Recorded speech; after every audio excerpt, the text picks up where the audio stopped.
नमस्कार दोस्तों, मैं doctor Abha Gupta, associate professor home science, government Meera girls college Udaipur. आज चर्चा करूंगी role of mass media in mass communication. ये पार्ट 1 वीडियो है। इसके बाद नेक्स्ट वीडियो रिलीज किया जाएगा, पार्ट 2। हमने अपने पहले क्लास में देखा कि मास कम्युनिकेशन या जन संचार और मास मीडिया या जन माध्यम में क्या अंतर होता है। अब इन जन माध्यमों का प्रयोग जन संचार के लिए कैसे किया जाता है, ये क्या भूमिका निभाते हैं। विभिन्न प्रकार के जन माध्यमों की हमने चर्चा की थी।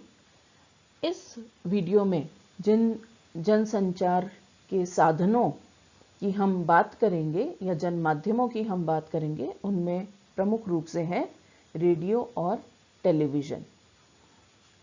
रेडियो के बारे में हम सभी जानते हैं। सबसे पहले रेडियो तरंगों का उपयोग करके संदेश को एक स्थान से दूसरे स्थान तक पहुंचाने के लिए इसका प्रयोग प्रारंभ किया गया। बीच में हम बात करेंगे जनसंचार की। एक बार हम रिवाइज कर लें उसको कि जनसंचार से अभिप्राय एक बड़े मिश्रित जनसमूह को एक साथ संदेश पहुंचाना है। जनसंचार एक विशेष प्रकार का संचार है जो यंत्र चालित है और संदेश को दुगना से गुणा कर दूर दूर तक भेजता है। जनसंचार का प्रभाव अति व्यापक है। जो संचार के पहले हमने कई तरीके डिस्कस किए हैं, जिसमें ग्रुप कम्युनिकेशन या आपका इंटरपर्सनल या अंतर्वैयक्तिक आता है, उसकी तुलना में जनसंचार का प्रभाव जो है वो बहुत व्यापक होता है। इसीलिए जनसंचार के माध्यम का सिलेक्शन या चुनाव करते समय बहुत सी बातों को ध्यान में रखा जाना चाहिए। जनसंचार के जो प्रमुख माध्यम हैं, रेडियो, सिनेमा, समाचार पत्र, किताबें, इंटरनेट, मोबाइल, अलग अलग तरीके हैं जिनसे हम जनसंचार को स्थापित कर सकते हैं। किसी तथ्य, सूचना, ज्ञान, विचार और मनोरंजन को व्यापक ढंग से जन सामान्य तक पहुंचाने की प्रक्रिया को जनसंचार कहते हैं। मैं बच्चों ये चीज़ आपको इसलिए बता रही हूँ कि हम जनसंचार को एक बार वापस रिवाइज कर लें कि वास्तव में जनसंचार क्या है और कैसे ये माध्यम उस जनसंचार में हमें सहायता करते हैं। तो सामान्य लक्ष्य की प्राप्ति और पारस्परिक मेल जोल के लिए इसकी अपरिहार्यता स्वयं सिद्ध है। जनसंचार एक सहज प्रकृति है और हम ये जानते हैं कि आज की तारीख में संचार शून्यता मृत्यु के बराबर है। आपको किसी एक बंद कमरे के अंदर एक दिन के लिए रहने के लिए कह दिया जाए, जहां न आपको कहीं बाहर देखने के लिए मिले, न आप प्रकृति को निहार सकें, न आपके पास में कोई मोबाइल फोन इत्यादि है, या न ही कोई व्यक्ति आपके पास में है। जैसे कि पहले के समय में काल कोठरी की सजा होती थी। आज की तारीख में अगर किसी व्यक्ति को एक दिन भी इस तरीके से रहने के लिए कह दिया जाए तो व्यक्ति बहुत ज्यादा बेचैनी का अनुभव करता है। कारण संचार के बिना व्यक्ति का जीवन जो है वो बिल्कुल शून्य है। आधुनिक जनजीवन और सांस्कृतिक, आर्थिक व सामाजिक व्यवस्था का ताना बाना जनसंचार साधनों द्वारा सुव्यवस्थित है। वही जनता, समाज और राष्ट्र के सजग प्रहरी भी हैं ये संचार साधन। संचार व्यवस्था समाज की प्रगति, सभ्यता और संस्कृति के विकास का माध्यम है। जहां जितना अधिक संचार के माध्यमों का विकास हुआ है, वहां पे उतनी ही समाज ने प्रगति की है। इसका कारण क्या है कि सूचनाओं का आदान प्रदान इतनी सुगमता से, इतनी शीघ्रता से हो जाता है कि सभी लोगों के बीच में जागरूकता फैलाना बहुत आसान होता है। अब हम सबसे पहले बात करेंगे रेडियो की, एक जन संचार के माध्यम के रूप में। रेडियो का आविष्कार 19वीं शताब्दी में हुआ था। 1815 ईस्वी में इटली के एक इंजीनियर गैलिलियो मार्कोनी ने रेडियो टेलीग्राफी के जरिए पहला संदेश प्रसारित किया। भारत में रेडियो प्रसारण का इतिहास सन 1926 से शुरू होता है। मुंबई, कोलकाता तथा मद्रास में व्यक्तिगत रेडियो क्लब स्थापित पहले किए गए थे, परंतु सन 1936 में रेडियो सेवा का नाम ऑल इंडिया रेडियो रखा गया और सन 1957 में भारत सरकार ने राष्ट्रीय रेडियो स्टेशन का नाम आकाशवाणी घोषित कर दिया। आज भी बहुत से श्रोता हैं जो कि आकाशवाणी को विशेष रूप से सुनते हैं। उसमें आने वाली धुनें, उनमें बोलने वाले एंकर का तरीका बहुत ही अधिक प्रभावशाली है और लोग उससे अपने आप को आसानी से जोड़ पाते हैं, कनेक्ट कर पाते हैं। इसमें कार्यक्रमों के विषयों के अनुसार उनको वर्गीकृत किया जा सकता है, जैसे सूचना या समाचार परक कार्यक्रम, जैसे कि समाचार आते हैं रेडियो पे या न्यूज रील आती है। वार्ता परक कार्यक्रम, जैसे कि साहित्य, सांस्कृतिक, वैज्ञानिक, राजनीतिक और आर्थिक, सामाजिक, खेल एवं अन्य समसामयिक कार्यक्रम जो आते हैं। इसी तरह से वार्तालाप परक, पहले हमने बात की वार्ता परक की, और वार्तालाप जहां पे आपस में वार्तालाप हो रहा है, इंटरव्यू या साक्षात्कार, आमने सामने की बातचीत होना, किसी व्यक्ति से जो है उसका इंटरव्यू लेना, उनसे उनके व्यूज पूछना, इस तरीके की चीजें, या संगोष्ठी, परिचर्या। फिर गीत संगीत या मनोरंजन परक कार्यक्रम, जिसमें फिल्मी गीत, संगीत आदि आते हैं।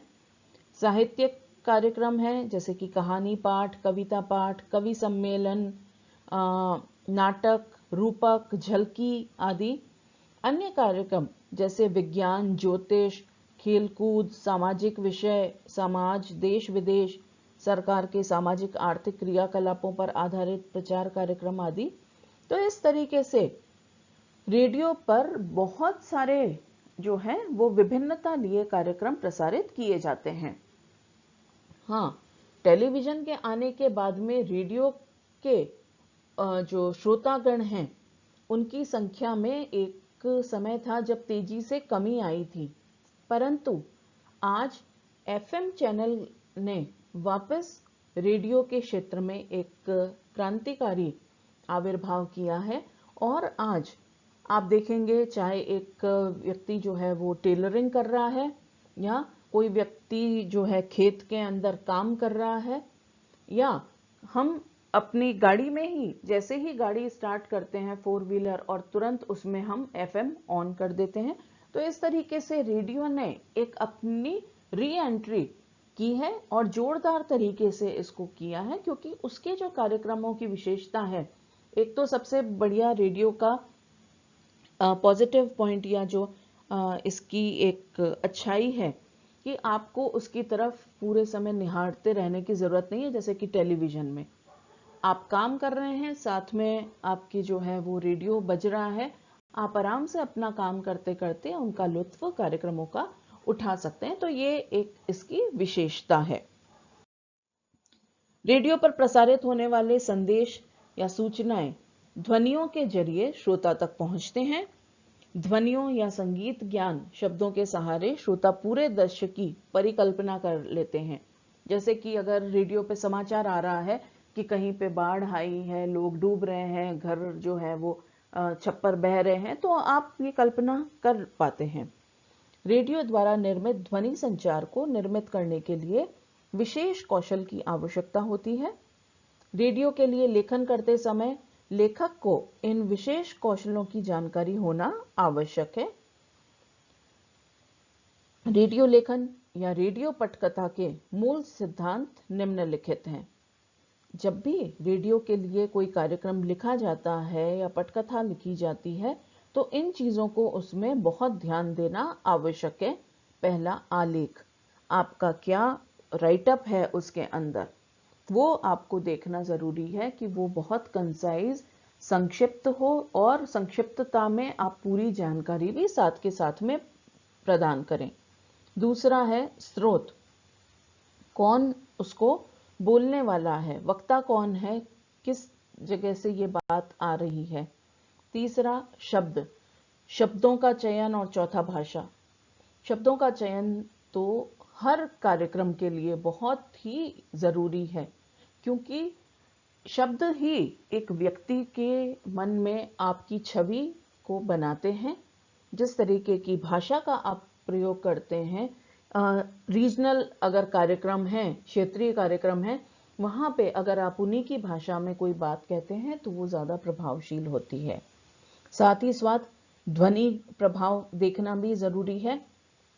कहाँ पे बोलते बोलते आपको पॉज लेना है, कहाँ पे थोड़ा लाउड या जोर से बोलना है किसी चीज़ को, कहाँ पे आपको एक न्यूज़ रीडर की तरह समाचार पढ़ते जाना है, कहाँ आपको श्रोता के साथ में एक 1-to-1 कनेक्ट वाली जो भावना या फीलिंग होती है वो कहाँ स्थापित करनी है। इसी तरीके से संगीत, बैकग्राउंड में एक हल्का जो संगीत बजता रहता है, कई बार हम देखते हैं कि कुछ कार्यक्रम चलते हैं और पीछे तानपुरे की आवाज़ या कोई एक मधुर संगीत लहरी जो है वो हल्की सी बजती है। साथ ही में संक्षिप्तता, किसी भी कार्यक्रम को अगर आप बहुत लंबा खींच देते हैं तो वहाँ पे श्रोता का ध्यान जो है वहाँ से हट जाता है। तो संक्षिप्तता कार्यक्रम में होनी आवश्यक है। और सबसे इम्पोर्टेंट है नवीनता। पुरानी घिसी पिटी चीज़ों को बार बार दोहराने से श्रोता या ऑडियंस की संख्या धीरे धीरे कम होने लगती है। तो कुछ नया आना चाहिए, ये भी उसमें ध्यान रखा जाए। रेडियो प्रसारण सेवा के 3 प्रमुख उद्देश्य हैं। पहला, सूचना प्रदान करना, दूसरा मनोरंजन करना और तीसरा शिक्षा प्रदान करना। तो इस तरीके से हमने देखा कि रेडियो का जो है वो समाज पर कितना प्रभाव पड़ता है। अब हम बात करेंगे जनसंचार माध्यम संख्या 2, टेलीविजन की। 2 नवंबर सन 1936 को बीबीसी के नियमित टेलीविजन प्रसारण सेवा प्रारंभ हुई। भारत में दिल्ली से टेलीविजन सेवा का आरंभ 15 सितंबर 1959 को हुआ और 1 अप्रैल 1976 से दूरदर्शन नामक संगठन की स्थापना हुई और तभी से दूरदर्शन पर व्यापारिक या कमर्शियल सर्विस का भी प्रारंभ हुआ।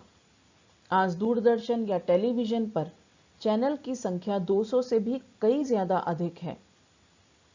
एक समय था जब टेलीविजन पर सिर्फ एक ही चैनल आता था जो कि दूरदर्शन नाम से, और लोग उसे पागलों की तरह जो है वो देखा करते थे। क्यों? ये एक क्रांतिकारी चीज थी। अभी तक लोग सिर्फ रेडियो को सुनने के आदी थे, लेकिन जब कोई चीज आपके सामने लाइव प्रसारित की जा रही है, मुझे याद है कि जैसे उस समय पर जो ओलंपिक गेम शुरू में हुए थे या एशियन गेम्स होते थे, तो लोग जो है वो घंटों बैठ करके उसको देखा करते थे। टेलीविजन के विभिन्न चैनल पर पारिवारिक धारावाहिक, समाचार, खेल, फैशन, राजनीतिक, सिनेमा, चर्चा, संवाद, साक्षात्कार तथा शैक्षणिक कार्यक्रम दिखाए जाते हैं। तो ये हमने बात की टेलीविजन का आविर्भाव के बारे में। अब टेलीविजन का समाज पर प्रभाव कैसे पड़ता है? टेलीविजन समाचार का लोगों पर सीधा असर होता है। इसमें हिंदी भाषा और अंग्रेजी भाषा के अलावा प्रादेशिक भाषाओं में भी समाचार चैनल उपलब्ध हैं, जिसमें ब्रेकिंग न्यूज़, चर्चा, परिसंवाद, साक्षात्कार, मुख्य खबरें आदि कार्यक्रम दिखाए जाते हैं। यह समाचार देश विदेश का माहौल, फिल्म, ज्ञान एवं प्रौद्योगिकी, राजनीति, आतंकी खबरें, चुनाव के परिणाम आदि से संबंधित होती हैं। आप सभी ने बच्चों देखा होगा कि कोई भी अगर मान लीजिए कि देश विदेश में कोई बड़ी सी घटना घटित होती है और उसके लिए उसका कवरेज करने के लिए सभी चैनल में एक होड़ हो जाती है और सबसे पहले किसने जो है वो ताज़ा खबर, सबसे पहली न्यूज़ दी, इसकी होड़ चैनल में देखी जाती है। ब्रेकिंग न्यूज़ क्या है आज की, सभी को इंतज़ार होता है उस चीज़ का। साथ ही साथ में विज्ञान के क्षेत्र में, प्रौद्योगिकी के क्षेत्र में या राजनीति के क्षेत्र में क्या नया हो रहा है, क्या उथल पुथल चल रही है, अभी विगत दिनों में हमने राजनीतिक क्षेत्र में जो है बहुत सी चीजें बदलती हुई देखी, समीकरण बदलते हुए देखे, उनकी पल पल की खबर, या चुनाव के समय पर लोग टेलीविजन पे चिपके रहते हैं बिल्कुल कि क्या रुझान आ रहे हैं, कहाँ से कौन जीत रहा है, कौन हार रहा है। तो इस तरीके से टेलीविजन का प्रभाव समाज पर बहुत अधिक है। और इस टेलीविजन के व्यूअर या इसकी जो ऑडियंस है या इसके जो श्रोतागण हैं, वो बूढ़ों से लेकर के बच्चों तक सभी के लिए इसमें कार्यक्रम पाए जाते हैं। धन्यवाद।